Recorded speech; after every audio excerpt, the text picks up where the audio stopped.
Bismillahirrahmanirrahim. Assalamualaikum warahmatullahi wabarakatuh.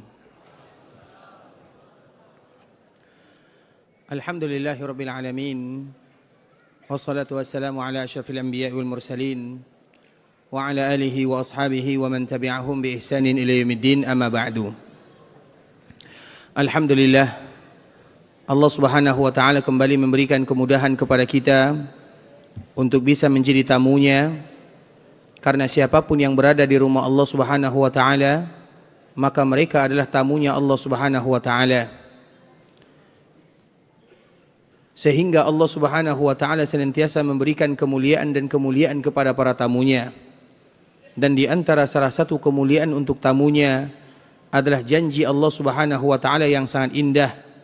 Ketika Allah Subhanahu wa taala mengatakan kepada para malaikatnya, "Wahai malaikatku, saksikanlah bahwa semua mereka yang ada di rumahku, aku ampunkan dosanya." Dan semoga Allah ampunkan dosa kita bersama.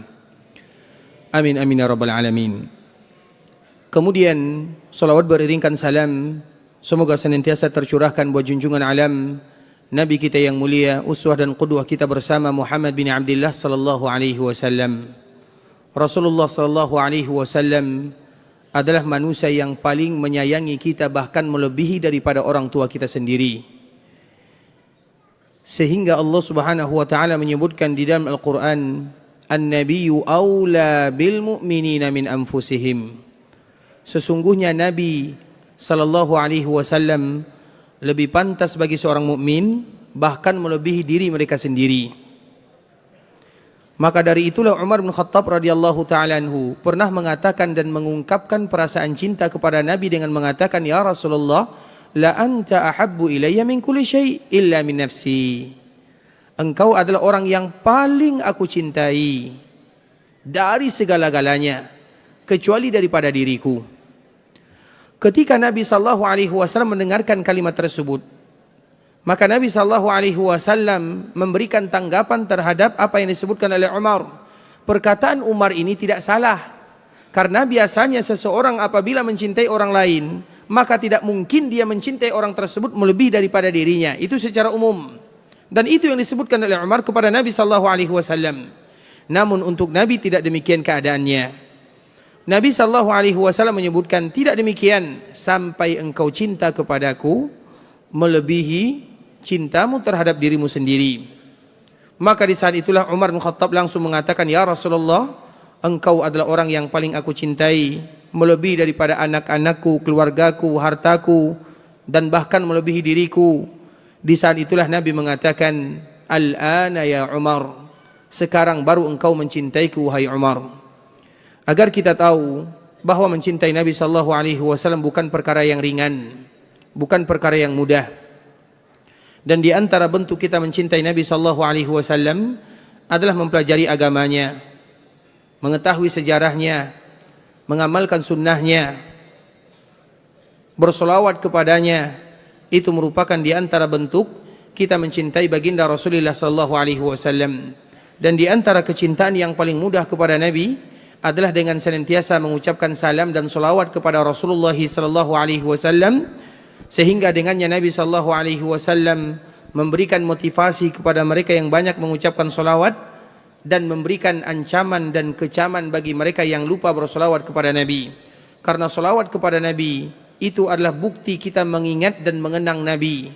Sebagaimana Nabi tidak pernah melupakan kita sebagai umatnya, maka kita pun tidak akan pernah melupakan baginda Rasulullah sallallahu alaihi wasallam.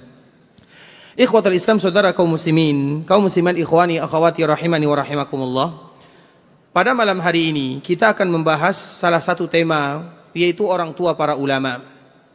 Sebenarnya judul ini, ikhwatul Islam, tulisan ini kami ambil inspirasinya dari salah seorang senior kami yang bernama Ustaz Dr. Sufyan Baswedan hafizahullahu ta'ala, yang mana dia memiliki salah satu kitab yang sangat indah berjudul Ibunda Para Ulama.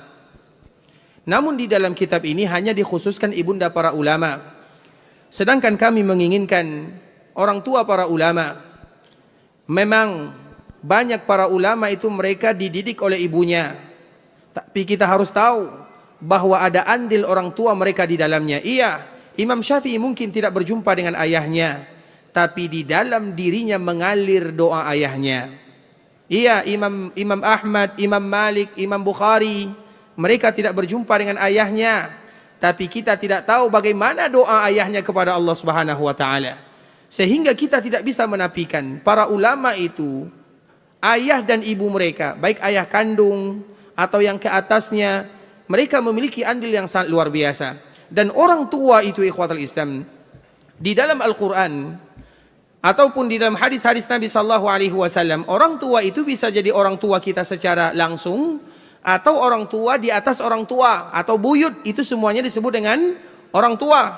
Dan kadang-kadang hasil daripada doa tersebut atau usaha tersebut atau perjuangan tersebut bukan dari ayah kandungnya, bisa jadi dari kakeknya, bisa jadi dari buyutnya.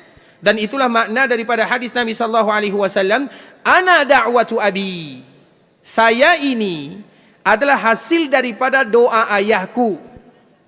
Dan ayah Nabi yang dimaksudkan di dalam hadis ini adalah Nabi Ibrahim.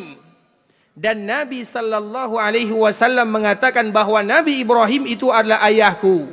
Sehingga Nabi mengatakan adanya saya ini, kata Nabi, ana da'watu abi. Aku ini adalah karena doa ayahku. Padahal kita tahu ayahnya Nabi sallallahu alaihi wasallam adalah Abdullah, kakeknya adalah Syaibah, atau yang lebih kita kenal dengan Abdul Muttalib. Begitu seterusnya. Sedangkan Nabi Ibrahim itu jauh jaraknya dari Nabi sallallahu alaihi wasallam. Siapa yang tahu berapa jarak antara Nabi Ibrahim dengan Nabi Muhammad sallallahu alaihi wasallam? Ada yang tahu? Di dalam sebuah riwayat disebutkan ikhwatul Islam, jarak antara Nabi Adam dengan Nabi Nuh adalah asyratu qurun, 10 abad atau 1000 tahun. Jarak antara Nabi Adam atau jarak antara Nabi Nuh dengan Nabi Ibrahim itu sama, asyratu qurun, 10 abad lagi atau 1000 tahun. Jarak antara Nabi Ibrahim dengan Nabi Musa adalah 700 tahun. Jarak antara Nabi Musa dengan Nabi Isa kurang lebih 500 tahun. Jarak antara Nabi Isa dengan Nabi Muhammad sallallahu alaihi wasallam kurang lebih 600 tahun. Berarti berapa jarak antara Nabi Ibrahim dengan Nabi Muhammad? Yang jawab angkat tangan. 18.000 tahun, Masya Allah. Silakan. Masya Allah, barakallahu fiik. Masya Allah, barakallahu. Saya selalu Pak ya. Tapi sepertinya nilai matematikanya ditanya ya. Berapa kira-kira ini nilai matematika waktu sekolah ini? 18.000 atau 1.800? 1.008? Berarti jawabannya salah. Bukan salah, kurang tepat. Tapi ikhwatul Islam, coba bayangkan jarak antara Nabi Ibrahim dengan Nabi Muhammad 1.800 tahun. Dan Nabi mengatakan ana da'watu abi. Saya ini adalah hasil daripada doa ayahku. Artinya keberadaan dan kemunculan Nabi serta keberkahan yang ada pada diri Nabi sallallahu alaihi wasallam itu adalah karena perjuangan ayahnya Ibrahim. Maka kesamaan antara Nabi dengan Nabi Ibrahim itu banyak. Nabi Ibrahim, salah satu istrinya bernama Hajar. Hajar itu salah seorang wanita yang berasal dari Mesir. Istri Nabi juga ada salah satunya berasal dari Mesir yang bernama Maria Al-Qibtiyah. Disebut dengan Maria Al-Qibtiyah karena istri Nabi itu ikhwatul Islam yang disepakati oleh para ulama itu ada 11. Maria diperselisihkan. Ada yang menyebutkan istri Nabi, ada yang menyebutkan selir Nabi. Dari istri Nabi ini yang sudah meninggal, 2, Khadijah dengan Zainab binti Khuzaimah.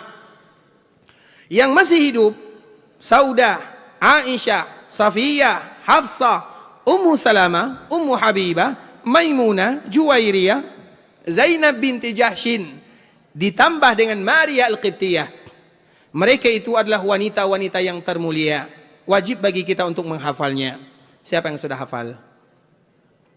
Ini selalu kita tanyakan ikhwatul Islam.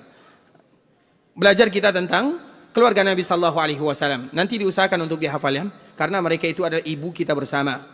Wajib kita menghafalnya, dan selalu kita mengatakan anak yang tidak hafal nama ibunya adalah anak apa kalau tidak hafal nama ibunya? Anak durhaka. Mau tidak jadi anak durhaka? Paling tidak kita menghafal nama ibunya kalau kita tidak tahu sejarahnya. Terlepas daripada itu semua, salah satunya Maria. Maria ini juga berasal dari Mesir. Sejarah Nabi Ibrahim dengan sejarah Nabi Muhammad sama. Sehingga dikala Maria ini datang ke kota Madinah, maka dia melahirkan keturunan Nabi atau keturunan dari Nabi. Dan Nabi pun menamakan dengan nama ayahnya Ibrahim. Kenapa Nabi menamakan dengan Ibrahim? Karena Nabi mengingat sejarah mereka itu sama. Terlepas daripada itu semua, ikhwatul Islam, Nabi SAW mengatakan, ana da'watu abi. Aku ini adalah karena doa ayahku. Doa orang tua itu sangat luar biasa. Iya, bisa jadi anak kandung kita belum diberikan keberkahan doa kita, tapi anak cucu kita, atau cici kita, atau keturunan keempat, atau keturunan keberikutnya. Sebagaimana Nabi Ibrahim alaihissalam. Bagaimana ceritanya ikhwatul Islam? Nabi Ibrahim, ketika Allah Subhanahu wa taala perintahkan mendatangi Makkah Al-Mukarramah, di salah satu tempat yang tidak ada orang penghuni di sana, sehingga salah satu namanya adalah Wadi, karena Makkah itu memiliki nama yang sangat banyak. Makkah dinamakan dengan Makkah, dinamakan dengan Bakkah, dinamakan dengan Wadi, dinamakan dengan Al-Bait, dinamakan dengan Al-Haram, dinamakan dengan Al-Muharram, dinamakan dengan Al-Balad, dinamakan dengan Al-Amin, dinamakan dengan Tuhamah, dinamakan dengan Qadis, dinamakan dengan Nadir, dinamakan dengan Nadir, dinamakan dengan Al-Asimah. Itu semua adalah nama-nama Makkah Al-Mukarramah. Ada yang hafal? Baik, salah satu namanya adalah Wadi. Kenapa disebut dengan Wadi? Rabbana inni askantu min dzurriyyati biwad. Ya Allah, aku tinggalkan anak dan keturunanku di sini wadin, lembah, tidak ada orang, tidak ada penghuni, tidak ada tanda-tanda kehidupan. Dan itu bukan pengorbanan yang ringan. Kemudian singkat cerita ikhwatul Islam, kemudian setelah Nabi Ismail tumbuh menjadi remaja, bisa membantu ayahnya, ada perintah yang lain, yaitu perintah membangun Ka'bah Al-Musyarrafah. Dikala selesai membangun Ka'bah, perjuangan yang luar biasa, maka di saat itulah Nabi Ibrahim berdoa, Rabbana wab'ats fihim rasula. Ya Allah, utuslah dari daerah sini seorang nabi dari kalangannya. Kapan Allah kabulkan doa Nabi Ibrahim? 1800 setelahnya lahirlah dari cucunya bernama Muhammad sallallahu alaihi wasallam. Jadi pengaruh orang tua terhadap anak dan keturunan itu sangat luar biasa ikhwatul Islam. Maka dari situlah kita terinspirasi untuk sedikit memberikan gambaran bagaimana pengaruh orang tua kepada anaknya. Karena para ulama itu tidak muncul secara tiba-tiba. Para ulama itu hasil daripada didikan orang tuanya, atau hasil daripada ketakwaan orang tuanya. Iya, mungkin banyak di antara orang tua yang mereka tidak berjumpa dengan anaknya, tapi karena ketakwaannya Allah jaga anaknya. Kita contohkan ikhwatul Islam. Salah satu cerita yang sangat indah ya, yaitu cerita salah seorang ulama yang bernama Abdullah bin Mubarak. Abdullah bin Mubarak ini adalah ulamanya para ulama. Abdullah bin Mubarak adalah ulamanya para ulama. Ayahnya, kenapa dia bisa menjadi ulama? Maka itu berawal dari ayahnya yang bernama Mubarak.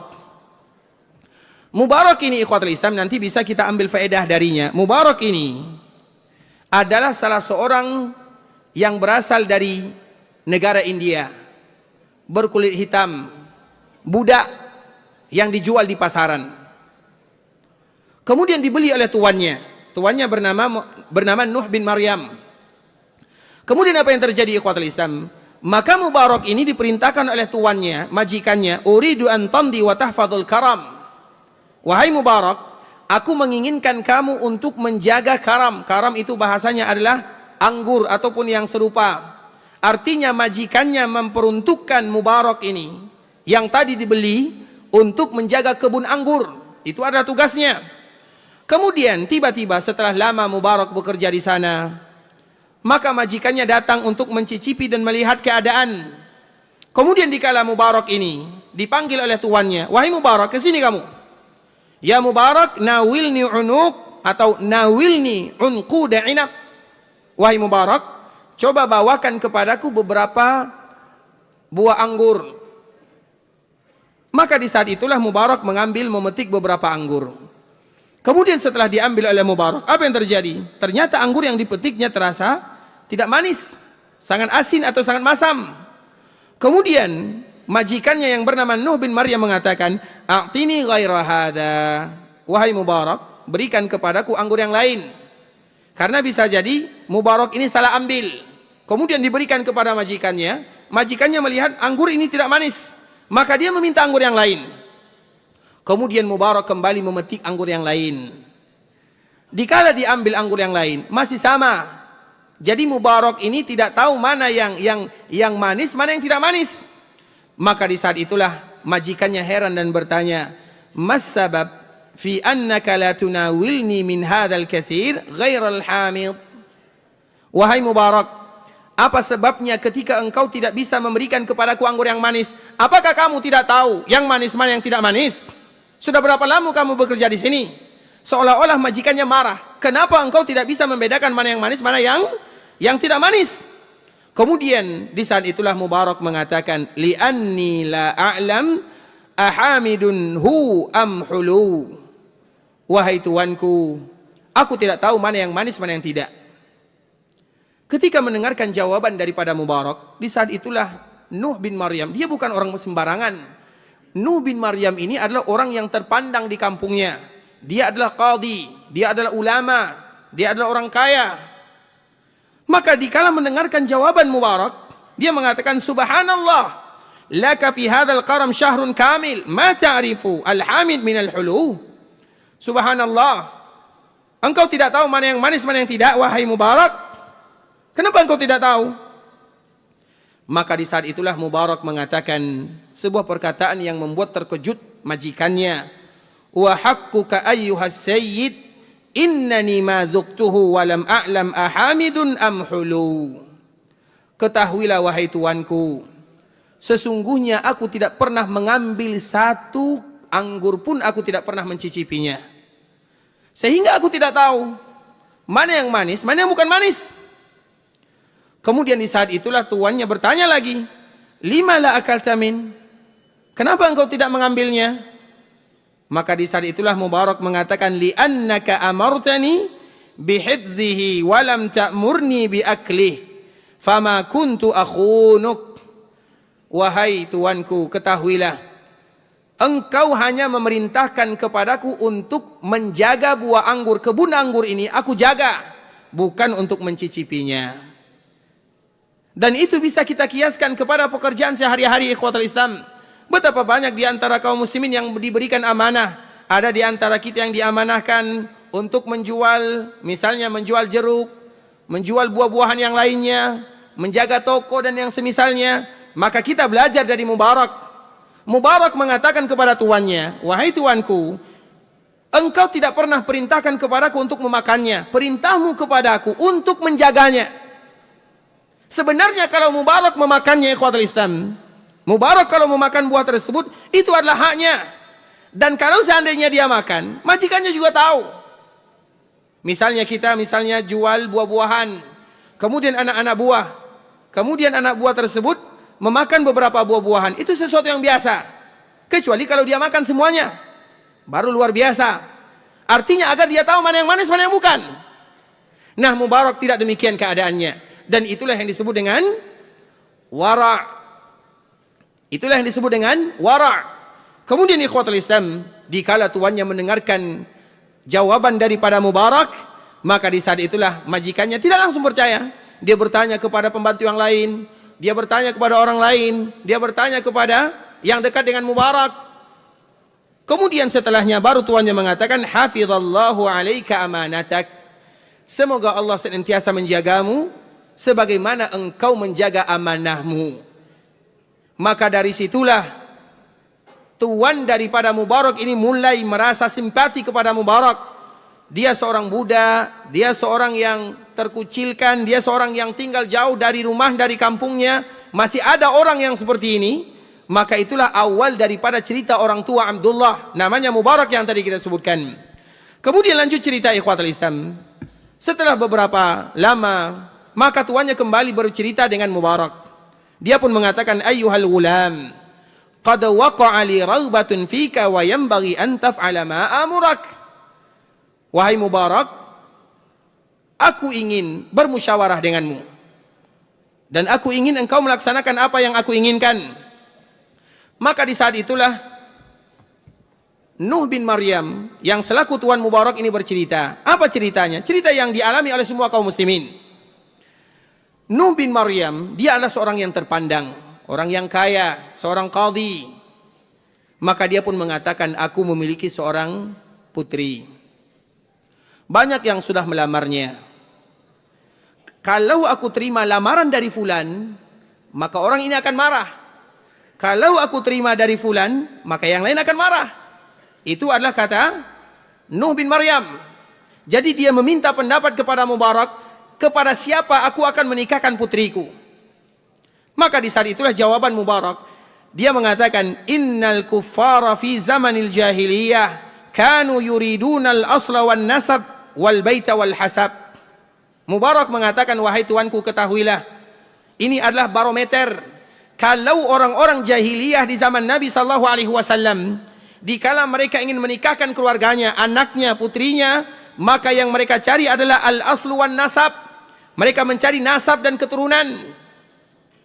Wal baita wal hasab, mereka mencari rumah dan kedudukan. Itu barometernya. Kalau kedudukannya ada, kalau nasabnya bagus, kalau dia orang terpandang, maka kami akan menikahkan dia dengan orang tersebut. Itu adalah barometer orang-orang jahiliyah, kata Mubarak. Kemudian wal yahudu wan nasara yatlubuna al hasala wal jamal.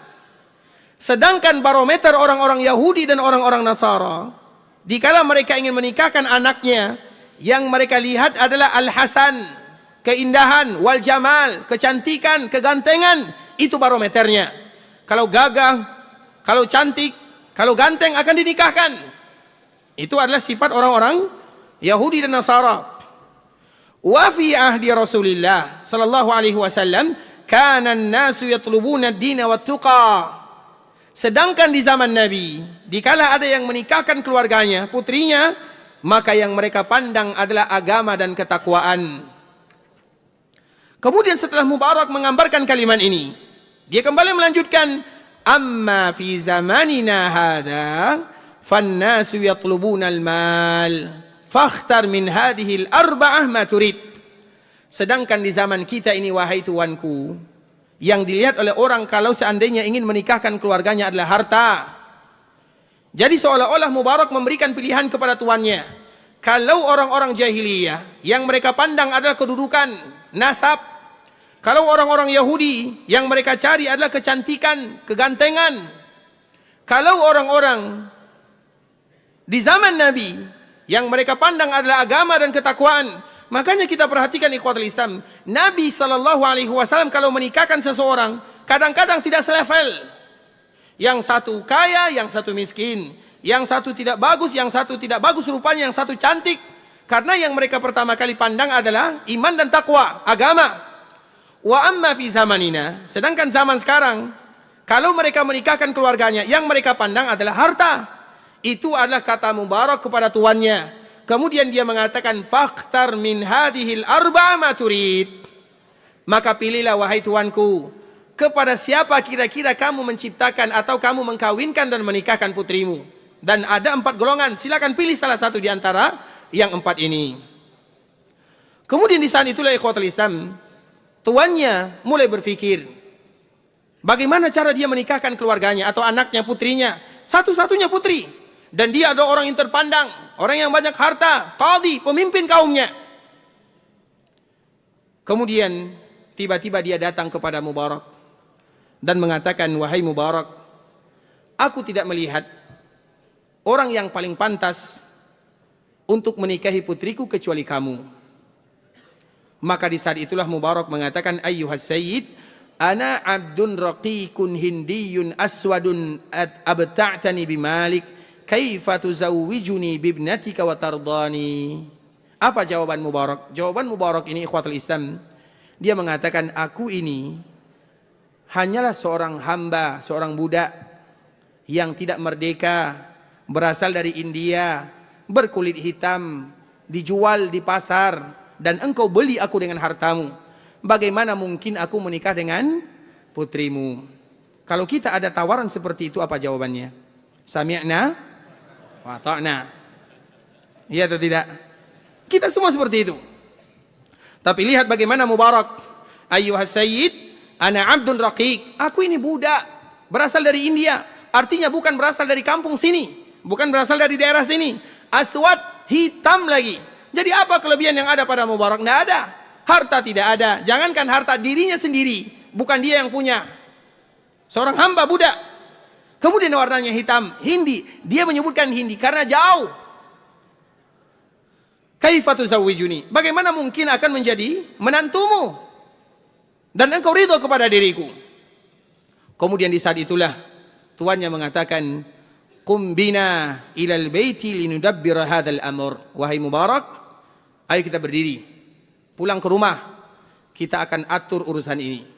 Maka di saat itulah Maryam atau Nuh bin Maryam, yang dia merupakan tuannya Mubarak, mengatakan, ayo kita pergi ke rumah untuk bertemu dengan istriku. Maka di saat itulah sesampainya di rumah, maka Nuh bin Maryam mengatakan kepada istrinya, i'lami anna hadzal ghulam al-hindi di dayyinun taqiyun qad ghaibtu fi salahihi wa uridu an uzawwijahu ibnati. Wahai istriku, kata Nuh bin Maryam kepada keluarganya, sesungguhnya budak kita ini yang berasal dari India adalah salah seorang yang bagus agamanya, bertakwa kepada Allah. Dan aku lihat bagaimana amanah cerita tadi memakan buah anggur. Wara', jujur, amanah, bertakwa. Wa uridu an uzawwijahu ibnati, fama taqulin? Aku ingin menikahkan dia dengan putriku, bagaimana pendapatmu? Kata Nuh bin Maryam kepada keluarganya. Kemudian di saat itulah apa jawaban istri daripada Nuh bin Maryam? Kalau seandainya itu pendapatmu, aku akan ikut kepadamu. Alangkah mudahnya mereka menikahkan keluarganya. Kemudian di saat itulah ibunya mengatakan, namun kalaupun demikian, kita tidak mungkin menikahkan putri kita tanpa persetujuan dari dirinya. Maka tentu kita tanya dulu. Kemudian mereka pun datang kepada putrinya bertanya.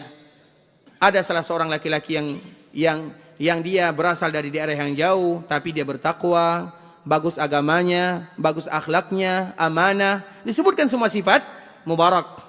Maka di saat itulah putrinya mengatakan, mahma amartumuni fa'altuhu wa la akhruj min tahti hukmikuma. Kalau seandainya itu pilihan kalian, maka aku tidak akan pernah menentang kalian, karena memang tidak boleh seorang anak menikah tanpa keridhaan orang tuanya. Bahkan dalam riwayat yang lain disebutkan yang demikian, tidak boleh orang tua atau tidak boleh anak menikah tanpa keridhaan orang tuanya. Wala u'adikuma bil mukhalafah bal aburrukuma. Aku tidak akan pernah menyelisih kalian. Aku akan tetap menjadi anak yang berbakti kepada kalian. Maka di saat itulah dikala semuanya sudah setuju, dinikahkan Mubarak dengan putri Muhammad atau Nuh bin Maryam. Dari pernikahan tersebutlah lahir yang namanya Abdullah. Abdullah bin Mubarak. Siapa orang tuanya? Orang tua yang menjaga dirinya dari sesuatu yang diharamkan oleh Allah Subhanahu wa taala. Kalau sekiranya Mubarak ini memakan buah anggur, dia tidak salah. Dan itulah di antara sifat seorang yang bertakwa kepada Allah Subhanahu wa taala. Seorang muslim ikhwatul Islam, kalau mereka memilih antara halal dan yang haram, itu jelas. Al halalu bayyin wal haramu bayyin. Yang halal itu jelas, yang haram itu jelas. Di antara salah satu sifat seorang muslim itu ikhwatul Islam atau seorang mukmin, mereka bukan berusaha meninggalkan yang haram, atau mereka juga bukan berusaha meninggalkan yang makruh, tapi mereka berusaha meninggalkan perkara-perkara yang mubah. Bisa dipahami? Contoh misalnya, ini contoh ya, jangan marah ya.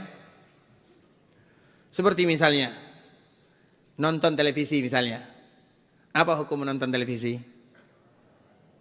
Betul mubah? Film India? Mubah? Tergantung apa yang kita lihat. Anggaplah yang kita lihat itu pemain bola. Boleh atau tidak? Boleh tidak menjadi masalah. Itu adalah perkara yang mubah.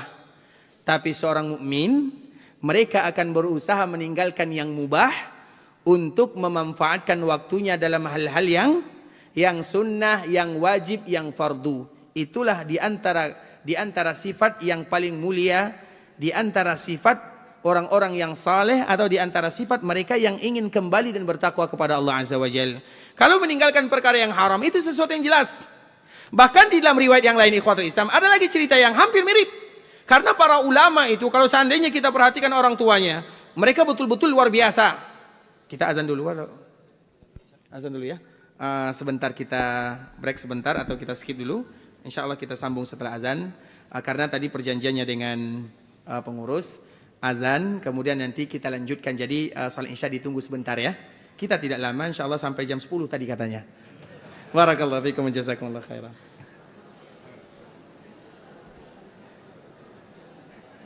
Allahu akbar, Allahu akbar. Allahu akbar,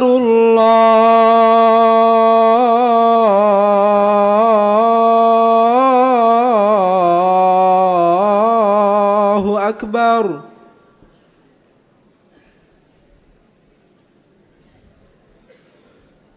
Ashhadu an la ilaha illallah.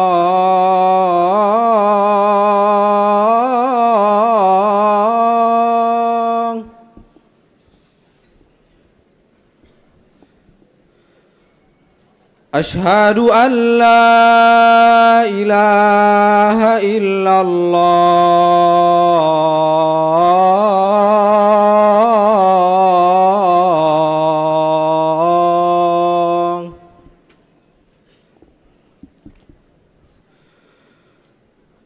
Ashhadu anna Muhammadar Rasulullah.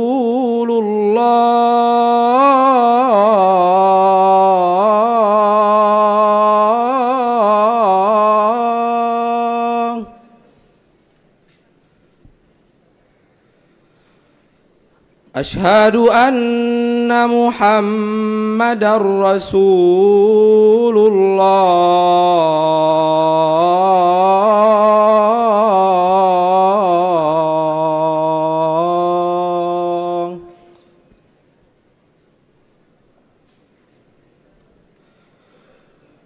Hayya 'alas shalah.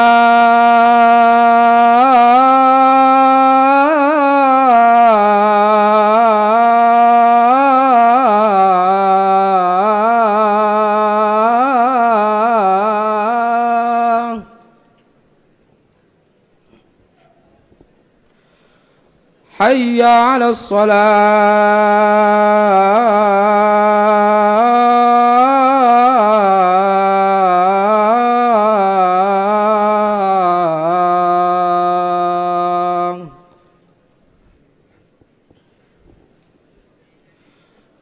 Hayya 'alal falah.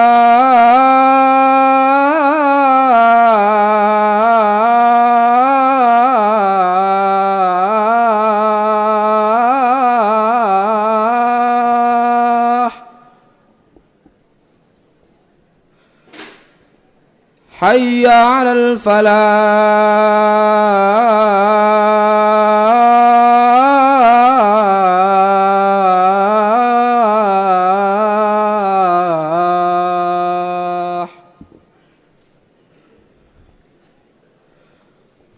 Allahu akbar, Allahu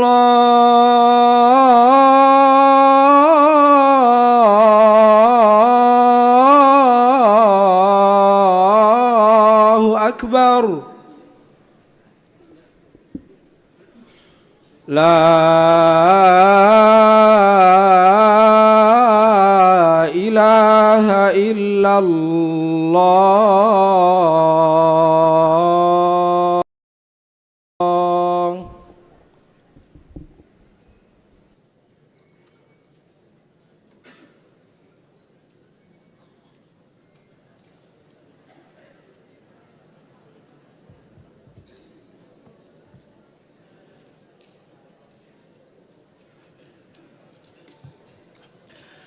Alhamdulillahi ala ihsani wa syukru lahu ala taufiqihi wa amtinani wa ashhadu an la ilaha illallah wahdahu la syarika lahu ta'ziman li sya'ni wa ashhadu anna Muhammadan 'abduhu wa rasuluhu da'i ila ridwani Wa sallallahu wa sallim ala nabiyyina Muhammadin wa ala alihi wa sahbihi wa sallama tasliman katsira. Ikhwatal Islam, saudara kaum muslimin, kaum muslimat, ikhwani akhwati rahimani wa rahimakumullah.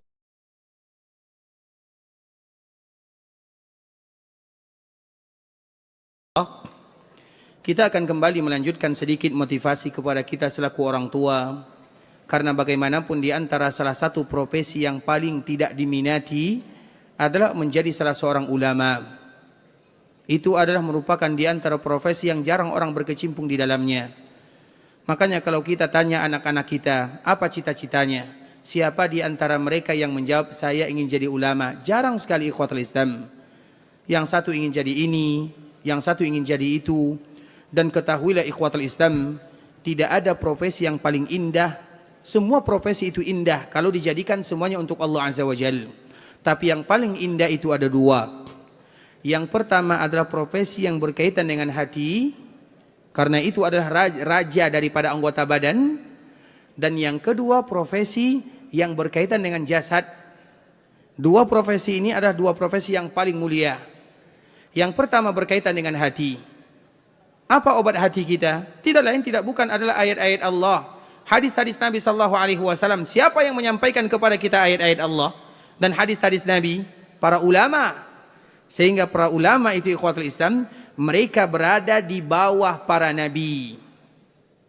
Siapa yang bisa menyebutkan apa alasan dan apa dalilnya bahwa para ulama itu berada di bawah para nabi? Dari Al-Quran atau dari hadis Nabi? Sila menjawab. Taib ada dua ya. Taib, ini dari Al-Quran atau dari hadis? Dari hadis, ini dari Al-Quran atau hadis? Hadis. Kalau dari Al-Quran yang mana mau? Yang satu harus hadis. Atau yang satu Al-Quran, yang satu hadis? Taib, hadis dulu, silakan.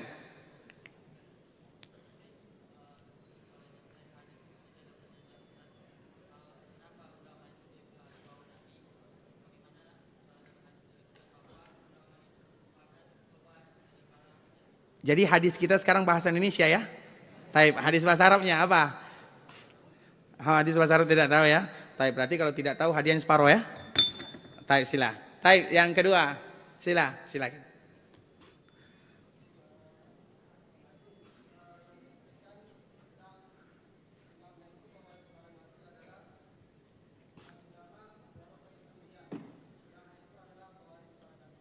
Al-ulama warasatul anbiya, Masya Allah. Taib, silakan. Masya Allah, barakallahu fiik. Taib, yang kalau dari hadis semua kita tahu ya. Al-ulama warasatul anbiya. Taib, yang dari Al-Quran. Yang dari Al-Quran, siapa yang tahu?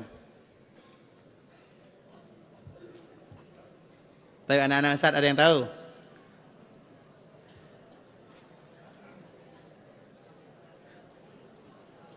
Ada yang tahu anak-anak Ustaz? Kalau ada yang tahu ambil semuanya. Coba. Ada yang tahu? Taib, anak-anak Ustaz. Taib, orang tua anak-anak. Ada yang tahu? Kalau hadis sebenarnya itu pertanyaan yang mudah ya. Tapi dari Al-Quran, ingatlah ya ikhwatul Islam, sebuah firman Allah Azza wa Jal. Semua kalian hafal. Semuanya kalian hafal. Kalau Ustaz sebutkan pangkalnya. Sebutkan pangkalnya. Ustaz bocorkan sedikit. Di dalam surah An-Nisa.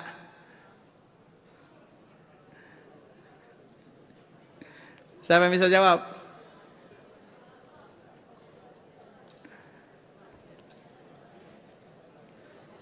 Ustaz bocorkan lagi sedikit. Yang jawab kelas 1. Wa man yuti'illah. Kelas 1. Taib, sila sini.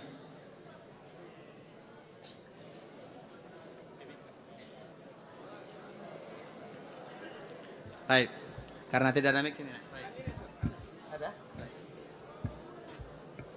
Dengarkan baik-baik ayatnya. Yang mana beliau baca, Masya Allah. Taib, a'udzubillah. أعوذ بالله من الشيطان الرجيم فمن يطع الله والرسول فأولئك مع الذين أنعم الله عليهم من النبيين والصديقين والشهداء والصالحين وحسن أولئك رفيقا. Artinya anak, mana kata-kata ulama di dalamnya? Faulaika ma'al ladzina an'ama Allahu 'alaihim minan nabiyyin, kemudian wasiddiqin, kemudian wasyuhada, kemudian mana ulama di dalamnya? Wasalihin.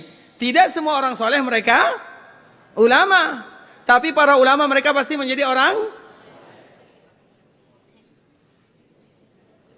Baik, Masya Allah, silakan nak. Karena Ustaz sudah bocorkan jadi bagi dua ya. Baik, Masya Allah, silakan. Barakallahu fiik. Kelas berapa nak? Kelas 1. Taib. Ahsanta. Semoga jadi ulama ya nak. Amin. Dan juga seluruh anak-anak kaum muslimin. Tapi perhatikan ikhwatul Islam. Faulaika ma'al ladzina an'ama Allahu 'alaihim minan nabiyyin wa man yuti'illaha war rasul.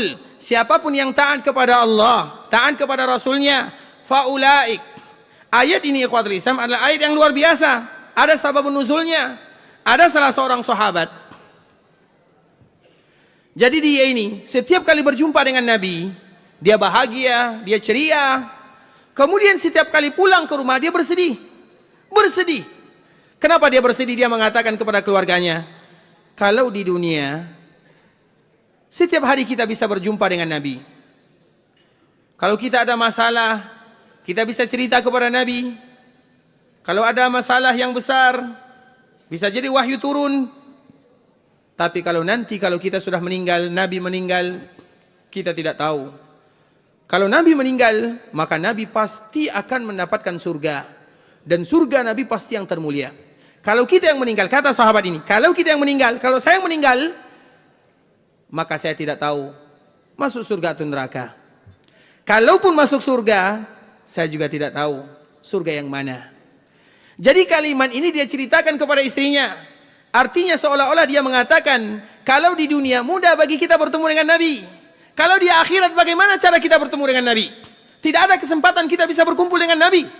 Karena kedudukan kita dengan Nabi tidak sama. Seolah-olah itu adalah pertanyaannya. Dikala pertanyaan seperti ini, ikhwatul Islam, sampai kepada istrinya, maka istrinya curhat kepada istri Nabi.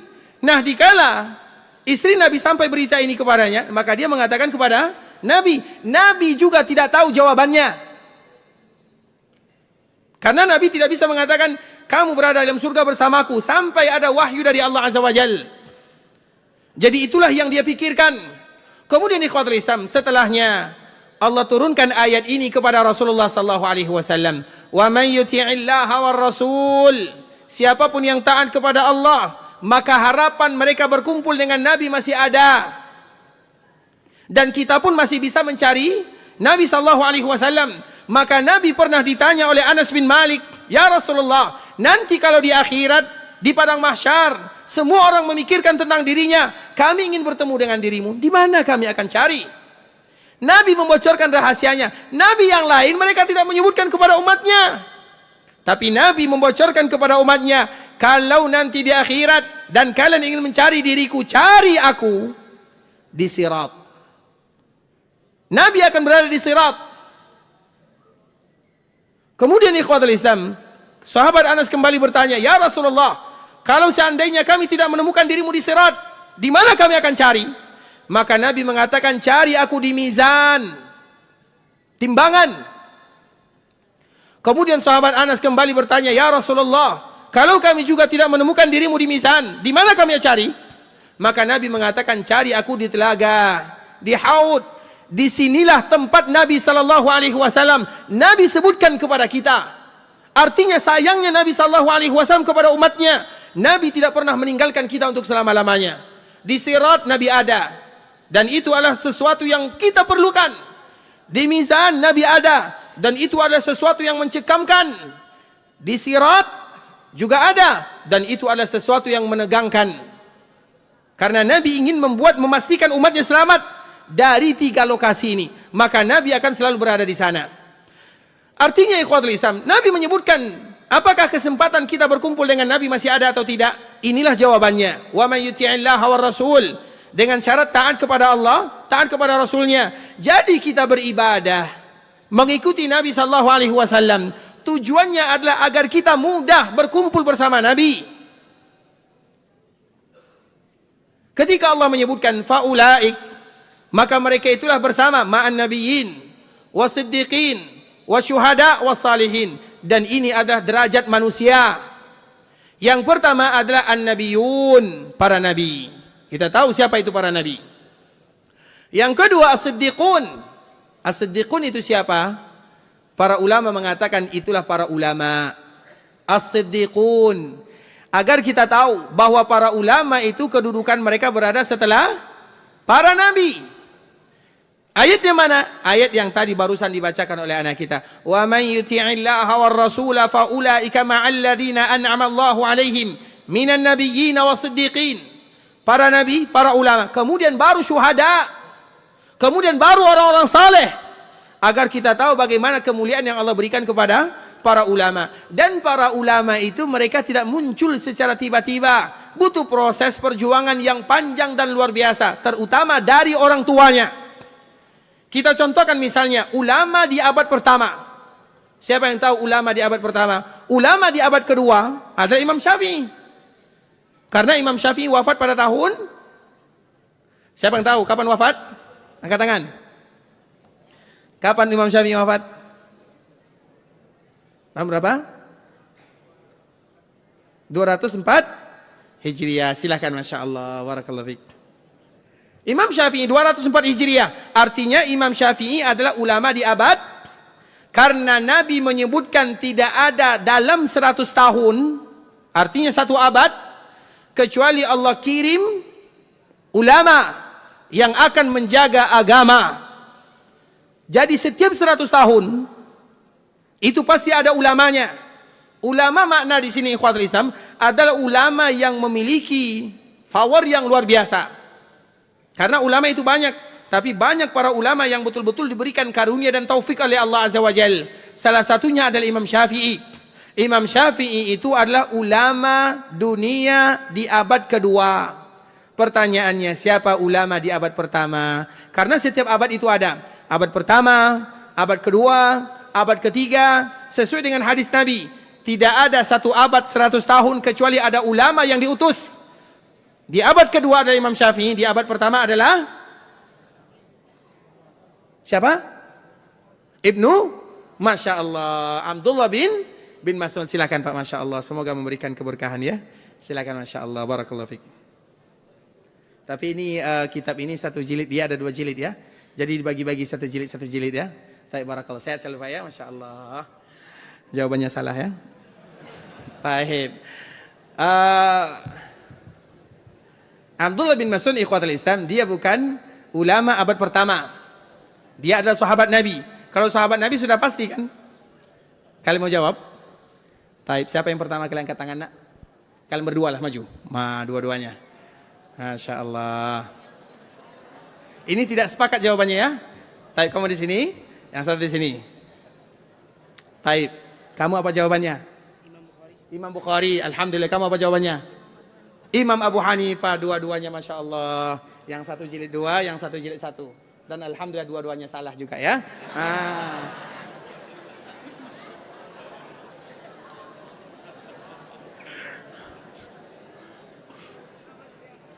Imam Abu Hanifah wafat pada tahun 150. Imam Bukhari wafat tahun 256. Berarti mereka sudah abad keberapa? Kedua. Cari ulama yang wafat di abad pertama. Saya ingin jawaban yang betul. Umar bin, sayang hadiahnya habis. Tapi insya Allah nanti ini hadiahnya. Taib. Ini sudah di booking. Taib. Umar bin Abdul Aziz. Kapan wafatnya? Abad pertama itu kapan? Ini belum selesai pertanyaannya. Umar bin Abdul Aziz. Umar bin Abdul Aziz itu ikhwatul Islam wafat pada tahun 101. Maka para ulama mengatakan beliau adalah ulama di abad pertama. Selain beliau adalah pemimpin kaum muslimin, beliau adalah ulama kaum muslimin. Dan itu adalah apa yang disebutkan oleh Umar bin Khattab, inna min waladi rajulan biwajhihi syainun. Dari keturunanku, dari anakku, waladi, anakku, ada salah seorang laki-laki yang di wajahnya ada tanda. Jadi tanda berwarna hitam. Ada sebagian para ulama menyebutkan tanda hitam yang ada di wajah Umar bin Abdul Aziz karena dia dikasih tendang bebas oleh kuda. Jadi kuda, biasanya orang belajar kuda kadang-kadang kuda marah ya. Jadi ditendangnya, ada tanda hitam di wajahnya. Dan Umar bin Khattab, dia pernah bermimpi. Tapi dia tidak memastikan bagaimana makna mimpinya. Tapi dia pernah bermimpi dan mengatakan, dan itu disebutkan oleh Imam Ibnu Katsir ya, inna min waladi rajulan biwajhihi syainun. Dari anakku, keturunanku ada salah seorang laki-laki yang di wajahnya ada tanda. Yali fayamla'ul arda adla. Maka dikala dia muncul, bumi akan tenang dan nyaman, adil seadil-adilnya. Bumi tidak akan adil kecuali dari sifat yang kita sebutkan, pemimpin yang adil dan ulama yang adil. Kedua-dua sifat ini ada pada diri Umar bin Abdul Aziz. Tapi bagaimana kita tahu ikhwatul Islam? Apakah Umar bin Abdul Aziz muncul secara tiba-tiba? Tidak. Maka dari situlah kita kembali bagaimana cerita mereka. Semua kita tahu ikhwatul Islam, bagaimana orang tua Umar bin Abdul Aziz. Dan tadi kita menyebutkan bisa jadi orang tua langsung, bisa jadi kakeknya, bisa jadi buyutnya. Umar bin Khattab radhiyallahu ta'ala anhu, dia pernah mengatakan kepada Abdullah bin Zaid. Jadi Abdullah bin Zaid itu adalah teman Umar bin Khattab berkeliling. Jadi Umar itu biasanya, kebiasaan yang beliau lakukan adalah berkeliling di malam hari. Dan zaman Umar itu adalah zaman yang penuh tantangan dan perjuangan. Sehingga perjuangan Umar itu betul-betul luar biasa. Salah satunya beliau sering berkeliling. Dia mengatakan kepada Abdullah bin Zaid bin Aslam, qumi ila dhalikal. Dia mengatakan kepada Abdullah bin Zaid bin Aslam, dikala berkeliling, maka dia menangkap perbicaraan antara seorang wanita dengan wanita yang lainnya, yaitu antara ibu dengan anaknya. Kemudian di ikhwatul Islam, dia mendengarkan kalimat qumi ila dhalikal laban famdhuqihi bil ma'. Jadi dikala Umar ini berkeliling di malam hari, maka dia mendengar ada orang yang sedang bercerita. Artinya sebelum fajar lah. Apa kata atau apa cerita yang beliau dengarkan? Wahai putriku, bangunlah, kemudian campurlah air susu dengan air, atau campurlah susu dengan air. Kemudian sang putri mengatakan, ya ummatah, wa ma alimti ma kana min azmati amiril mu'minin al-yawm. Wahai Umar, wahai ibunda, tidakkah kamu tahu bahwa sudah ada peraturan baru yang telah ditetapkan oleh Umar? Karena zaman ini adalah zaman yang sangat sulit. Zaman Umar itu pernah mengalami tingkat kesulitan yang sangat luar biasa sulitnya, sulit sesulit-sulitnya. Sehingga nanti ketika sulit, apalagi air tidak turun, maka bisa jadi memberikan pengaruh kepada negara. Tumbuh-tumbuhan tidak ada, peternakan tidak menghasilkan, dan salah satunya di zaman ini. Maka di saat itulah walau dalam keadaan yang sulit, Umar mengatakan tidak boleh mencampurkan susu dengan air. Dan itu peraturan baru. Bukan berarti sebelumnya tidak, karena sebelumnya tidak pernah dilakukan. Tapi di masa-masa sulit banyak orang yang melakukannya, maka muncul peraturan baru. Kemudian dikala ibunya mendengarkan ada peraturan baru, maka dia bertanya kepada putrinya, wa ma kana min azmati? Apa peraturan baru tersebut? Innahu amara munadiyan fanada la yushabbul labana bil ma'. Wahai ibunda, sesungguhnya dia memerintahkan orang untuk memanggil, berseru, menuliskan pengumuman, tidak boleh susu dicampur dengan air. Maka di saat itulah ibunya mengatakan, ya benatah, qumi ilal laban famdhuqihi bil ma'. Wahai anakku, wahai putriku, berdirilah, bangun, campur susu dengan air. Fa innaki fi mawdi'in la yaraka Umar wala munadiya Umar. Kita sekarang berada di tempat yang Umar tidak tahu dan penyeru Umar juga tidak tahu, karena mereka berada di malam hari. Sehingga wanita ini berasa dilema antara taat kepada Allah, taat kepada Amirul Mukminin, dan taat kepada ibunya. Maka di saat itulah keluarlah kalimat yang sangat indah. Wallahi ma kuntu liuti'ahu fil mala wa asihi fil khala. Demi Allah wahai ibunda, tidak mungkin aku taat kepada Umar dikala aku berada di keramaian, karena dikala ada undang-undang aku taat, dikala aku berada di keramaian. Wa asihi fil khala. Kemudian dikala aku berada di kesendirian, maka aku pun memaksiatinya. Dan itu perkara yang serius ikhwatul Islam, apalagi undang-undang yang ada di suatu daerah. Contoh misalnya, kita saja contohnya. Di antara undang-undang tidak boleh melanggar lampu merah misalnya. Tapi kalau kita jam 3 malam berkendaraan, lampu merah kita langgar atau tidak? Jangankan lampunya, tiangnya kita langgar. Artinya begitu, kita contohkan dalam kehidupan sehari-hari. Bagaimana beratnya perjuangan ini. Kemudian ikhwatul Islam, maka di saat itulah Umar mengatakan kepada Abdullah bin Zaid tadi yang menemaninya, wahai Abdullah, tandai rumah ini. Karena mereka berdebat dan Umar mendengarkannya. Ternyata Umar ada di luar, sedang beristirahat, dan mengatakan kepada Abdullah bin Zaid, wahai Umar, wahai Abdullah, tandai rumah ini. Kemudian Umar melakukan sholat subuh berjamaah bersama kaum muslimin. Setelah sholat subuh, biasanya beliau duduk. Hari ini beliau langsung pulang ke rumah dan mengumpulkan semua putra-putranya dan mengatakan, hal fikum man yahtaju ila imra'ah uzawwiju? Adakah di antara kalian yang ingin menikah? Aku akan kawinkan dia.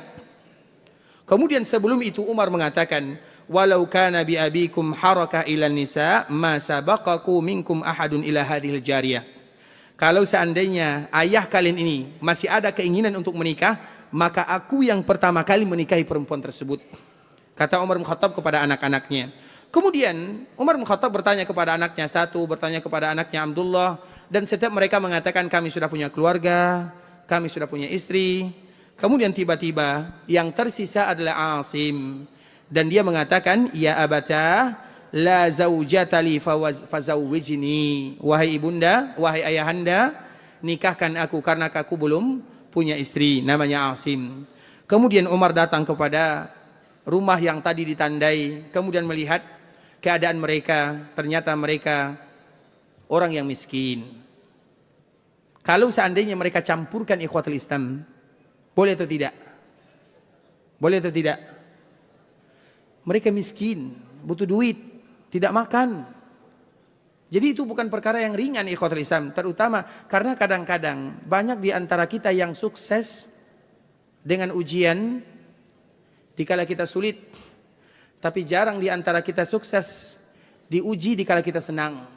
Senang dan sulit sama-sama ujian dari Allah Azza wa Jalla. Wa nabluukum bisyarri wal khair. Kami uji kalian dengan kesulitan dan dengan kemudahan. Nah, salah satunya adalah wanita tersebut. Kalau seandainya dia campurkan karena keadaan ekonomi, maka pada saat itu mereka ada uzurnya, tapi mereka tetap meninggalkan karena Allah Subhanahu wa taala. Maka di saat itulah Umar menikahkan Asim dengan wanita tersebut. Kemudian dari pernikahan ini mereka melahirkan 2 orang putri. Artinya ini adalah cucu Umar. Kemudian putri ini melahirkan lagi putri. Berarti cicinya Umar. Dari putri inilah lahir yang namanya Umar lagi, Umar bin Abdul Aziz. Itulah kenapa lahirnya munculnya Umar bin Abdul Aziz. Kenapa? Karena kakeknya, karena neneknya adalah orang-orang yang takut dan bertakwa kepada Allah.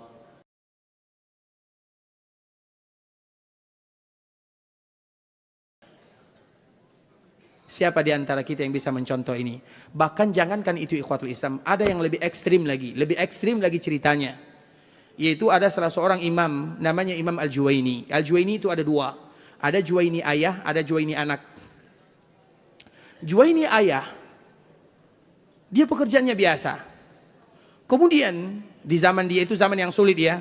Jadi dia mencari seorang wanita. Kemudian bukan wanita, budak. Karena di zaman itu menikah sulit. Karena di zaman dia ini menikah dengan budak, wanita menikah dengan wanita yang bukan budak sama saja. Kemudian pada akhirnya dia mengumpulkan uang dari hasil kerja kerasnya. Kemudian dia membeli seorang budak wanita. Kemudian budak ini Semenjak dia membelinya, dia mengatakan, jangan pernah engkau makan kecuali dari apa yang aku berikan. Jangan pernah engkau makan kecuali dari apa yang aku berikan. Kemudian setelah lama, maka dia memerdekakan budak tersebut dan menikahinya. Kemudian dia juga berpesan kepada budak ini yang sudah menjadi istrinya, ketika mereka sudah mendapatkan anak, dia mengatakan, jangan pernah berikan kepada anak ini sesuatu yang di luar pemberianku, walaupun air asimu.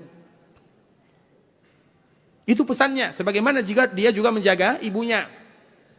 Kemudian, suatu ketika ikhwatul Islam, ibunya atau istrinya ini lagi demam, lagi sakit. Tentu bayi menangis. Maka di saat dia menangis, dilihat oleh tetangganya. Tetangganya kasihan. Diambillah bayi ini, kemudian disusui. Tiba-tiba dikala tetangga ini memberikan ASI kepada anaknya, dia marah semarah-marahnya. Aku lebih suka anakku ini mati. Coba bayangkan, aku lebih suka anakku ini meninggal daripada harus memakan dari sesuatu yang aku tidak tahu. Padahal hanya sekedar ASI. Coba bayangkan ASI, dan itu dalam keadaan darurat karena ibunya sakit. Kemudian pada akhirnya diambil, anaknya diambil, kemudian dibalikkan, masih kecil. Kemudian dipukul-pukul punggungnya sehingga memuntahkan air ASI yang tadi dia minum.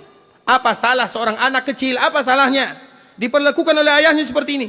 Yang mereka jaga ikhwatul Islam adalah wara, halal, haram. Mereka sangat memperhatikan kalimat ini. Sehingga ikhwatul Islam, anak ini tumbuh menjadi seorang ulama. Tapi dia selalu mendapatkan masalah sedikit. Kadang-kadang dia lupa, kadang-kadang dia salah.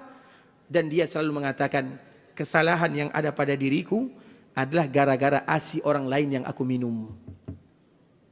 Itu hanya sekedar ASI. Kita bertanya kepada diri kita, makanan apa yang kita berikan kepada anak? Minuman apa yang kita berikan kepada mereka? Sudahkah kita jaga atau belum? Kita senantiasa berdoa, ya Allah, jadikan anakku seorang hafiz, jadikan anakku seorang ulama yang bisa memberikan manfaat. Tapi kita tidak menjaga apa yang kita berikan kepada mereka. 3 contoh ini ikhwatul Islam merupakan contoh yang luar biasa. Umar bin Abdul Aziz, kemudian Mubarak, Abdullah bin Mubarak, kemudian Al-Juwaini. Mereka itu adalah ulama-ulama yang dikenang sepanjang masa.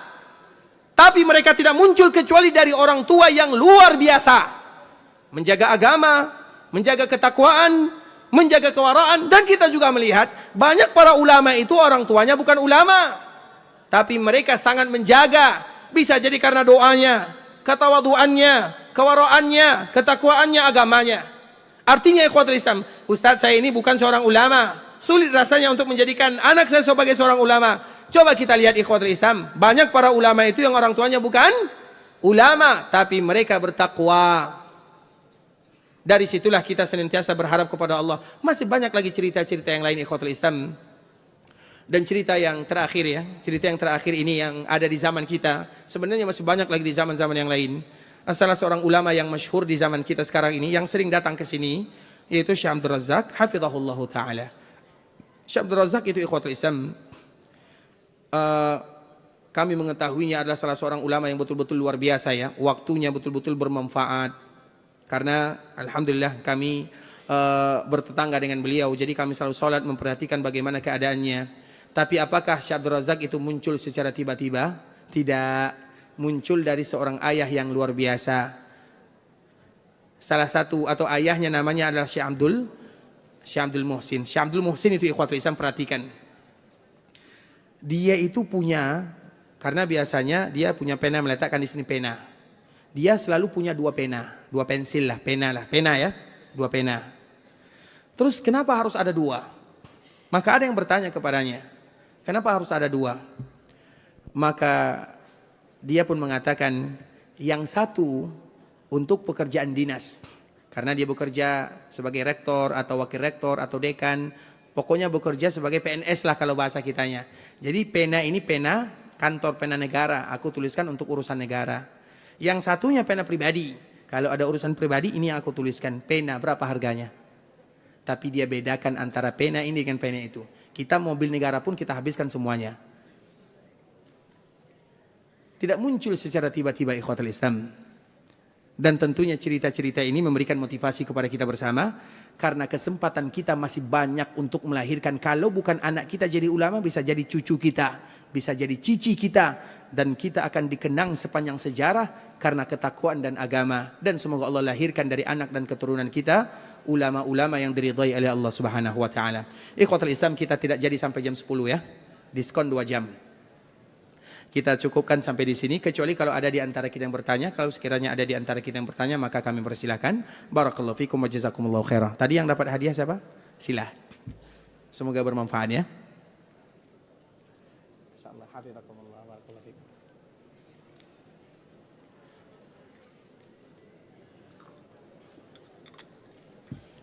Ada yang ingin bertanya, kami persilakan. Tapi kalau tidak ada yang bertanya, maka silakan.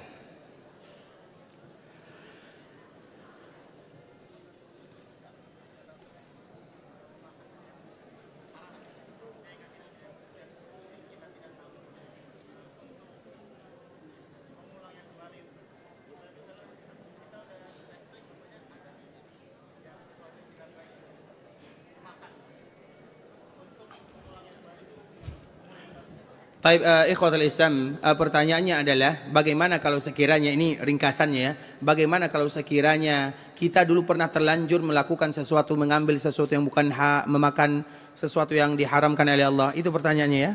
Taib, bagaimana ke depannya ikhwatul Islam?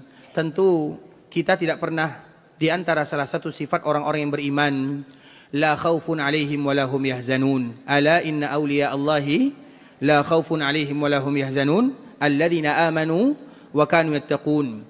Di antara salah satu sifat orang-orang yang bertakwa dan orang-orang yang beriman, mereka tidak bersedih dan mereka tidak takut. La khaufun, mereka tidak takut dan mereka tidak bersedih. Itu sifatnya. Apa makna tidak takut? Orang-orang yang beriman dan orang-orang yang bertakwa, mereka tidak akan pernah takut memikirkan masa depan dan tidak pernah bersedih dengan masa lalu. Karena kadang-kadang banyak di antara kita yang beriman, yang beramal, tapi takut bagaimana kehidupanku yang berikutnya, bagaimana anakku, bagaimana keluargaku. Ada juga di antara kita yang bersedih, aku ini banyak dosa, banyak maksiat, memakan sesuatu yang haram. Seolah-olah Allah Subhanahu wa taala mengatakan di dalam ayat ini, kembalikan kepada iman dan takwa kepada Allah Azza wa Jalla. Karena kalau seandainya kita lihat masa lalu ikhwatul Islam, siapa mereka yang paling kelam masa lalunya? Para sahabat. Mereka itu melakukan dosa yang paling besar, kesyirikan kepada Allah Azza wa Jalla. Tapi dikala mereka masuk dalam agama Islam, hilang semua masa lalunya. Sama dengan kita misalnya, kita masa lalu kita pernah memakan yang haram, pernah berkecimpung dalam perkara-perkara yang tidak diizinkan dalam agama. Bagaimana cara menghilangkannya? Ya, kita kembali kepada Allah. Kalau urusan kita dengan Allah selesai, tapi kalau urusan kita dengan manusia, selesaikan dengan manusia. Kemudian selesai urusannya. Misalnya kita pernah memakan yang haram. Yang haram itu apakah urusan manusia atau urusan Allah? Karena yang haram itu ada dua. Artinya dengan urusan Allah atau urusan manusia. Urusan manusia kita ambil uang orang lain, ganti. Tidak cukup dengan bertaubat. Kalau urusan Allah, seperti uang ini adalah uang yang tidak halal bagi kita. Seperti misalnya zakat yang tidak kita keluarkan. Kita tidak mencuri uang orang lain. Atau harta riba, kita tidak mengambil orang lain. Tapi cara mendapatkannya tidak dihalalkan. Itu urusan kita dengan Allah. Maka begitulah caranya. Artinya ikhwatul Islam, kemudian diperbanyak sedekah. Itu merupakan di antara salah satu cara agar kita menghilangkan makanan yang haram atau sesuatu yang dulu pernah kita makan dari yang tidak diizinkan oleh Allah Azza wa Jalla. Kemudian ikhwatul Islam, pertanyaan yang kedua, apa penyebabnya anak Nabi Nuh tidak meninggal dalam keadaan muslim sedangkan ayahnya seorang nabi? Mohon penjelasannya. Apa penyebabnya? Ada yang tahu sebabnya? Sepertinya harus kita bertanya kepada malaikat ini. Sebab kenapa Nabi Nuh, kenapa anak Nabi Nuh meninggal dalam keadaan tidak muslim? Itu urusan siapa? Urusan siapa? Urusan Allah. Iman, Islam, kekufuran, keimanan itu dikembalikan kepada Allah. Taufik dari Allah Azza wa Jalla. Penyebabnya apa? Penyebabnya Allahu alam, kita tidak tahu. Jangankan kita malaikat saja mereka tidak tahu. Yang tahu adalah Allah. Yang ada hikmahnya, tapi penyebabnya itu kembali kepada Allah. Kenapa dia muslim? Kenapa dia bukan muslim? Itu urusannya kepada Allah Azza wa Jalla. Tapi ada hikmahnya. Makanya ada nabi, anaknya tidak beriman. Ada nabi, ayahnya tidak beriman. itu semua ikhwatul Islam kita harus bebezakan antara ciptaan. Ini pelajaran penting ya, perhatikan baik-baik. Di antara salah satu penyimpangan yang paling awal dan paling dasar adalah penyimpangan Al-Qadariyah. Penyimpangan di dalam Islam yang pertama adalah Al-Khawarij, dan itu mula di zaman Nabi SAW kepada salah seorang yang bernama Dzul Khuwaisirah. Dikala Nabi membagikan harta rampasan ketika terjadi perang Hunain. Perang Hunain itu adalah perang yang terjadi setelah Fathu Mekah. Berarti tahun berapa kira-kira? Fathu Mekah tahun berapa? Tahun ke-8 Hijriah. Perang Hunain terjadi setelahnya 2 minggu. Allah sebutkan dalam Al-Quran, laqad nasarakumullahu fi mawatin katsiratin wa yauma Hunain. Kemudian Hunain, Nabi membagi harta rampasan lain caranya. Biasanya diberikan kepada semua yang ikut. Tiba-tiba ini lain. Banyak yang tidak dapat harta rampasan. Di saat itulah dia mengatakan, "I'dil ya Muhammad," berlaku adillah wahai Muhammad. Ini adalah kalimat yang berat bagi Nabi. Sehingga sahabat yang lain, "Ya Rasulullah, kalau engkau perintahkan kami untuk bunuh, kami akan bunuh." Karena dia adalah munafik.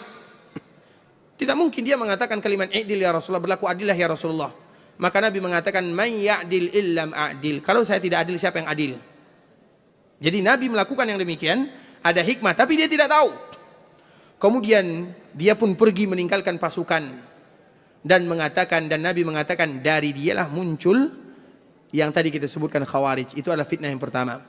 Fitnah yang kedua adalah fitnatul qadar, Al-Qadariyah. Qadar itu takdir, dan itu sudah muncul di Basra di zaman Abdullah bin Umar. Mereka mengatakan, anak-anak kita ribut karena sudah lapar biasa ya. Tidak menjadi masalah. Semoga cepat selesai ya. Al-Qadar. Qadar itu ikhwatul Islam. Mereka mengatakan al-amru unuf. Sesungguhnya urusan ini baru terjadi. Perhatikan baik-baik. Kalau kita salah memahaminya. Mereka mengatakan Allah tidak tahu apa yang kita lakukan atau kejadian sampai kejadian itu terjadi. Kita ulang lagi. Allah tidak tahu suatu kejadian sampai kejadian itu terjadi. Betul atau salah? Betul atau salah? Sepakat salah? Taib. Perhatikan. Mereka mengatakan seperti ini. Tujuannya bagus. Supaya kejahatan yang ada di dunia tidak disandarkan kepada Allah. Kalau seandainya Allah tahu, berarti Allah yang menciptakan pencurian, Allah yang menciptakan perzinahan, Allah yang menciptakan kerusakan. Betul atau salah?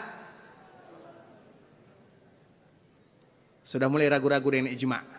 Tadi ijma, sepakat. Sekarang mulai ragu. Bisa dipahami? Mereka mengatakan seperti itu ikhwatul Islam, tujuannya supaya semua kejahatan yang ada tidak disandarkan kepada Allah. Betul atau salah? Betul atau salah? Sudah mulai berbeda pendapat. Kita ulang lagi, perhatikan baik-baik. Karena ini akan kembali kepada pertanyaan ini ikhwatul Islam. Mereka mengatakan al-amru unuf, peristiwa itu Allah tidak tahu sampai terjadi. Supaya kejahatan-kejahatan yang ada di dunia tidak disandarkan kepada Allah. Betul atau tidak?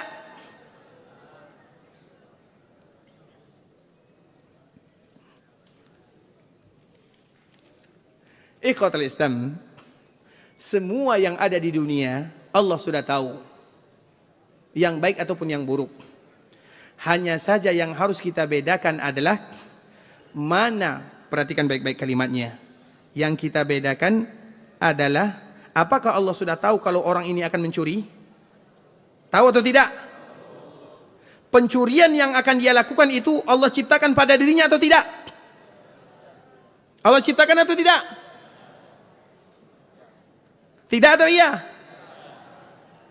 Kalau kita katakan tidak, berarti Allah tidak tahu. Kalau kita katakan iya, berarti Allah yang mencuri. Na'udzubillah. Macam mana? Siapa yang bisa jawab, maju ke depan? Al-amru unum. Agar kita tahu persoalan ini bukan persoalan yang mudah. Dari situlah kita harus bedakan mana pencipta, mana pelaku. Paham atau tak? Mana pencipta, mana pelaku. Di dunia ini ikhwatul Islam, tidak ada yang terlepas kecuali dari ciptaan Allah Azza wa Jalla. Tidak ada pencipta kecuali Allah. Tapi kita harus tahu mana pelaku. Apakah Allah yang melakukannya? Apakah Allah yang menciptakannya? Jawab, ulang lagi. Apakah Allah yang melakukannya? Tidak. Apakah Allah yang menciptakannya? Jelas? Kalau sudah jelas sampai di sini saja. Sedikit ya, itu baru kulitnya. Kulit tentang akidah, qadar. Karena itu fitnah yang luar biasa. Dan pembahasan qadar, pembahasan tentang takdir, semakin kita tidak tahu semakin bagus. Semakin kita tidak tahu semakin, bukan berarti anak-anak ustadz tidak membahas tentang takdir. Tapi kita semakin tidak tahu semakin bagus. Karena qadar itu semakin seolah-olah, Imam Abu Hanifah mengatakan siapa yang membahas tentang qadar, seolah-olah dia sedang melihat matahari. Semakin dilihat matahari semakin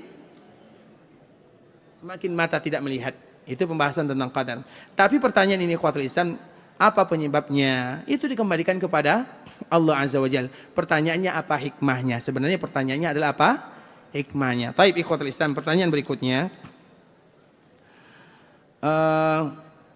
Bisakah anak usia yang 30 tahun bisa menjadi ulama, sedangkan bukan tamatan pondok, pesantren, dan orang tua kandung juga tidak sempurna imannya?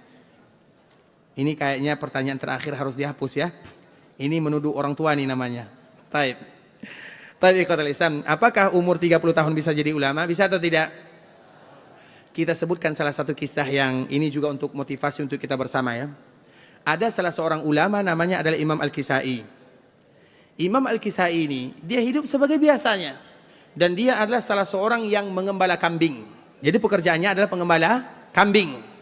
Jadi dia tumbuh remaja, dewasa, kerjanya adalah mengembala kambing. Kemudian ikhwatul Islam, suatu ketika dia mengembala kambing, tiba-tiba bertemu dengan dua orang, anak dan ibunya.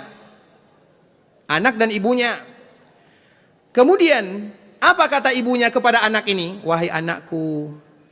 Imam Kisai tidak kenal. Tapi kebetulan Imam Kisai memelihara atau mengembala kambingnya dekat dengan orang tersebut. Kemudian apa kata sang ibu kepada anak?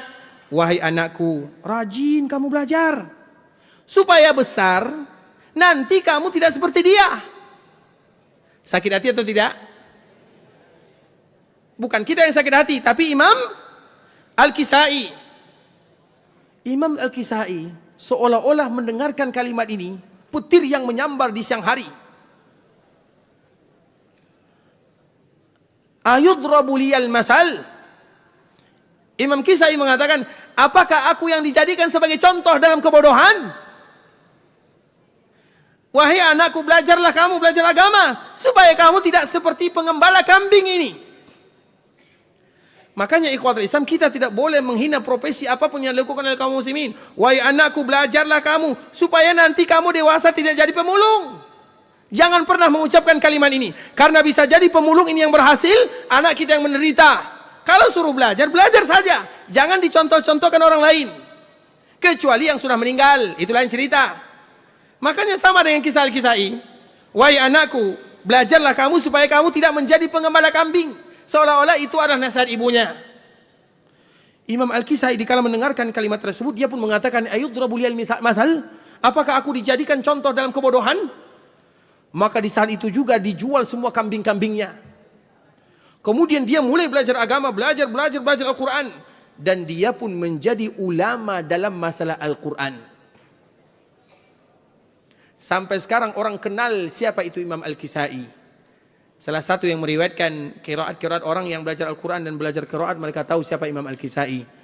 Seorang yang ulama yang populer dalam masalah Quran. Makanya Al-Quran itu ikhwatul Islam, sebagian para ulama, ini perkataan para ulama ya, orang yang ahli dalam bidang Al-Quran, di antara kelebihan yang Allah berikan kepada mereka adalah umur panjang dalam kesehatan. Umur panjang dalam, banyak orang yang umurnya panjang tapi tidak sehat. Tapi biasanya mereka bahkan kami selalu setiap apa ya, satu kali, mungkin 2 kali, 3 kali, 1 tahun kami mendengarkan cerita dari dosen kami, dari ulama kami, dari Syekh Abdul Muhsin. Ada di antara mereka yang menjadi imam umurnya sudah 120 tahun. Imam tarawih. Imam tarawih di zaman dulu itu lebih dari 1 juzuk 1 malam. Dan dia masih bisa jadi imam tarawih umurnya 120. Kalau kita umur 60 sudah bisa menjadi imam atau tidak? Artinya saking panjang umurnya. Terlepas daripada itu semua ikhwatul Islam, kita kembalikan kepada Imam Al-Kisai. Di saat itulah dia jual semua kambing-kambingnya dan pada akhirnya dia menjadi seorang ulama. Jadi mungkin atau tidak umur yang 30 tahun jadi ulama? Tapi kalau semangatnya sama dengan Imam Al-Kisai. Ini semangatnya gimana? Sama juga dengan Imam Ibnu Hazm, sama peristiwanya. Imam Ibnu Hazm itu ikhwatul Islam juga sudah tua. Jadi suatu ketika dia masuk masjid. Dikala masuk masjid dia salat. Ada orang yang menegurnya, "Wahai fulan, kenapa kamu salat?" Dia mengatakan masuk masjid, kemudian aku dilarang salat. Kemudian keesokan harinya dia masuk masjid, dia tidak salat karena kemarin sudah dilarang. Datang lagi orang lain, "Wahai fulan, kamu masuk masjid, kemudian kamu tidak salat." Sehingga Imam Ibnu Hazm mengatakan, "Aku salat dilarang, aku tidak salat diperintahkan." Dari situlah dia mulai menggali. Semuanya salah, serba salah. Tidak salat dimarahi, salat juga salah. Ini salah, itu salah. Itu anggapan dia pada waktu itu.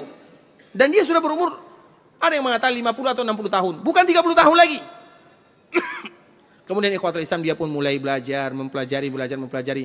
Karena apakah belajar agama itu mesti di pondok pesantren? Tidak, ikhwatul Islam. Pondok pesantren itu adalah salah satu sarana.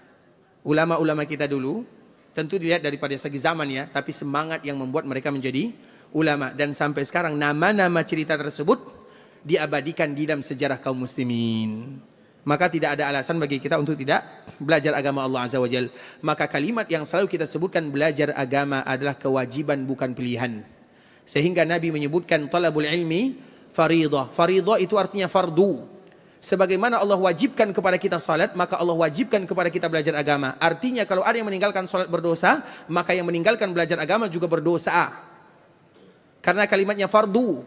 Bahkan para ulama-ulama Hanafiyah menyebutkan ada perbedaan antara wajib dengan fardu.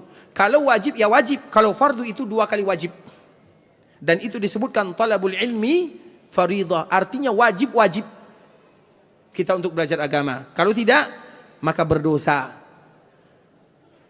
Taib ikhwatul Islam. Mohon nasihatnya untuk kami yang alhamdulillah mempunyai istri yang sedang hamil. Apa nasihatnya? Semoga Allah Subhanahu wa taala memberikan keturunan yang saleh atau saleha. Dan nasihatnya, dengarkan kata istri, jangan pernah dilawan. Karena sedang hamil soalnya. Bisa dipahami? Kemarin kita telah menyebutkan salah satu sifat wali ya. Masih ingat? Siapa sifat wali? Kalau lupa alhamdulillah. Baik, Afwan Ustaz ingin bertanya bagaimanakah cara mengetahui dan menghilangkan ataupun menghindari diri dari penyakit ain. Ikhwatul Islam, ain, innal aina haqqun. Al-ain itu artinya mata jahat. Maka ada 2 hal yang harus selalu kita ingat. Setiap Allah berikan kelebihan kepada kita, apapun, usia, anak, kendaraan, rumah, harta, sering-seringlah kita mengucapkan Masya Allahu la quwwata illa billah. Sebagaimana di dalam Al-Quran, mungkin anak-anak Ustaz hafal semuanya. Walaula idh dakhalta jannataka qulta Masya Allah la quwwata illa billah. Itu adalah untuk kalimat yang selalu diucapkan bagi mereka yang bersyukur dan punya kelebihan. Itu tangkal yang sesungguhnya. Punya mobil yang bagus, Masya Allah la quwwata illa billah. Sekarang kita punya mobil yang bagus, apa tulisan di belakang? Ocu asli. Apalagi tulisan yang lain? Ada tidak yang menulis Masya Allah la quwwata illa billah? Saya pun belum menulis. Artinya itu ada kalimat. Karena kalau orang melihat mobil kita, kemudian ada kalimat Masya Allah la quwwata illa billah, mereka memuji mobil atau mengucapkan kalimat ini? Mereka baca kalimat ini. Itu adalah cara terhindar dari ain. Punya toko yang bagus, ruko, rumah makan misalnya, tulis Masya Allah, la quwwata illa billah. Kemudian biasanya kalau kita punya toko, apa tulisannya? Lama bana misalnya, contoh. Tidak salah, tidak salah. Tapi jangan hilangkan kalimat yang akan memberikan manfaat kepada kita dan juga orang-orang yang datang, sehingga tangkal kita itu adalah kalimat-kalimat yang indah. Bisa dipahami ya? Orang Masya Allah la quwwata illa billah, supaya kita tidak terkenain. Kalau kita melihat orang lain yang lebih tabarakallah atau Masya Allah tabarakallah, misalnya ada saudara kita yang berlebih, dia lebih hartanya, berlebih semuanya, Masya Allah tabarakallah, diberikan, didoakan keberkahan untuknya. Ada yang menikah, didoakan keberkahan untuknya, barakallahu lakuma. Ada yang mendapatkan anak berlebih, apa doanya? Barakallahu laka fil mauhub, barakallah. Itu ada kalimat semuanya, antara yang punya dan yang melihat sama-sama ada penangkalnya. Karena ikhwatul Islam, sebagaimana di dalam sebuah kaidah yang disebutkan, tidak ada nikmat kecuali ada hasad. Tidak ada nikmat kecuali ada hasad. Jadi nikmat yang Allah berikan kepada kita, usahakan jangan pernah dipamerkan. Karena nikmat, setiap yang ada nikmat pasti ada yang hasad. Kita misalnya punya mobil, kemudian ada orang yang melihat, di depan kita dia mengatakan, mobil kamu bagus sekali. Tapi di belakang kita dia mengatakan, semoga kamu mati di dalam mobil. Contoh, kita tidak tahu. Itu hasad, itu ain namanya. Mata jahat namanya, ain namanya, hasad namanya. La yakhlu jasadun min hasad. Setiap manusia pasti punya hasad, pasti. Tidak ada yang tidak. Yang tidak punya hasad Nabi SAW, karena hatinya sudah dibersihkan oleh Allah melalui malaikat Jibril dengan menggunakan air Zam-Zam. Kita tahu kisahnya. Sehingga para ulama menyebutkan la yakhlu jasadun illa min hasad. Setiap jasad ada hasad. Perbedaannya, orang mulia ditahan, yang tidak mulia dikeluarkan. Bagaimana supaya hasad ini tidak keluar? Jangan dipancing. Makanya nikmat yang ada bukan untuk dipamerkan. Kita misalnya diberikan rupa yang bagus, bukan untuk dipamerkan. Karena rupa kita ini tidak semua orang yang suka. Semoga nanti ada panau di mukanya. Kita tidak tahu, ada jerawat misalnya. Kita tidak tahu. Anak kita hafiz Quran misalnya, bukan untuk dipamer-pamerkan. Bisa jadi orang, semoga dia, semua orang banyak, tidak semua orang yang suka ikhwatul Islam. Sedangkan makna daripada firman Allah, wa amma bi ni'mati rabbika fahadis. Adapun nikmat yang Allah berikan kepada kalian, ceritakanlah. Ceritakan kepada orang-orang yang kita cintai dan yang mencintai kita. Siapa yang mencintai kita dan kita cintai? Ketika kita punya mobil baru, dilihat oleh orang tua kita, kita ceritakan kepada mereka, apa yang mereka ucapkan? Alhamdulillah nak, semoga berkah, semoga engkau panjang umur. Kalau itu kepada orang tua. Tapi kalau mobil baru dilihatkan kepada tetangga, apa kalimat tetangga yang keluar? Yang pernah merasakannya. Kita tidak tahu. Tetangga ini yang punya mobil, dia yang masuk rumah sakit. Itu benar ikhwatul Islam, hati ini ada sumber dari segala penyakit. Hati ini sumber daripada penyakit semuanya. Makanya penyakit itu tidak terlepas daripada masalah hati. Banyak yang sakit berat sakitnya. Ada yang kanker ini, ada yang sakit ini. Tidak semua ya, tapi kadang-kadang kita pertanyakan kepada hati. Maka hati itu adalah rajanya. Dan salah satu penyakit yang paling berat adalah masalah hasad. Oleh karenanya itu adalah penyebab ain. Maka bagaimana cara kita menghindarinya? Yang tadi sudah disebutkan oleh Allah dalam Al-Quran dan juga oleh Nabi SAW. Baik ikhwatul Islam, pertanyaan terakhir ya.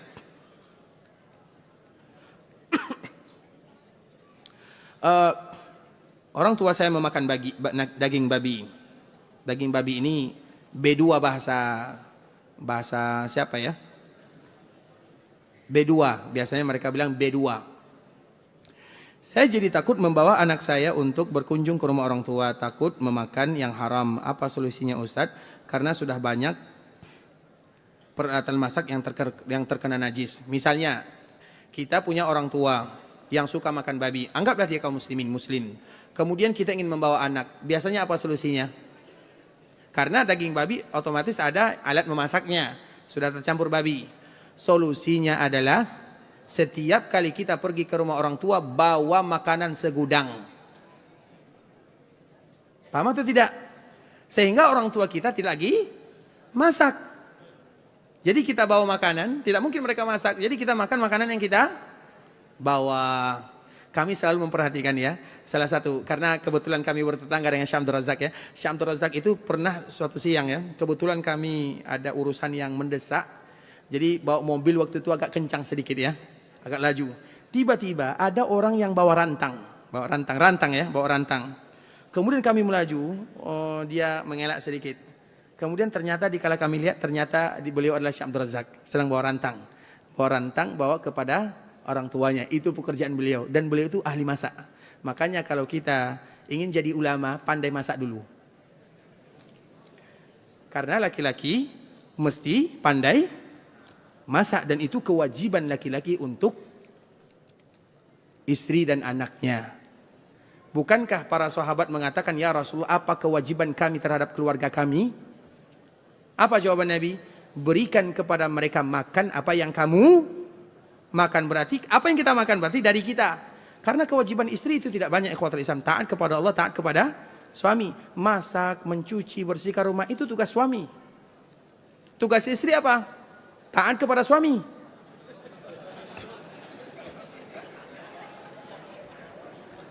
Betul kan? Nah, jadi itu. Tapi ikhwatul Islam, itu pertanyaan terakhir ya. Barakallahu fikum wa jazakumullahu khairan. Semoga pertemuan kita pada malam hari ini memberikan manfaat kepada kita bersama. Yang benar dari Allah Subhanahu wa taala, yang salah dari diri kami pribadi karena kurang ilmu, karena kesalahan dan kejahilan kami mohon dimaafkan. Dan kita tutup dengan doa kafaratul majlis. Subhanakallahumma bihamdika asyhadu an la ilaha illa anta astaghfiruka wa atubu ilaik. Assalamualaikum warahmatullahi wabarakatuh.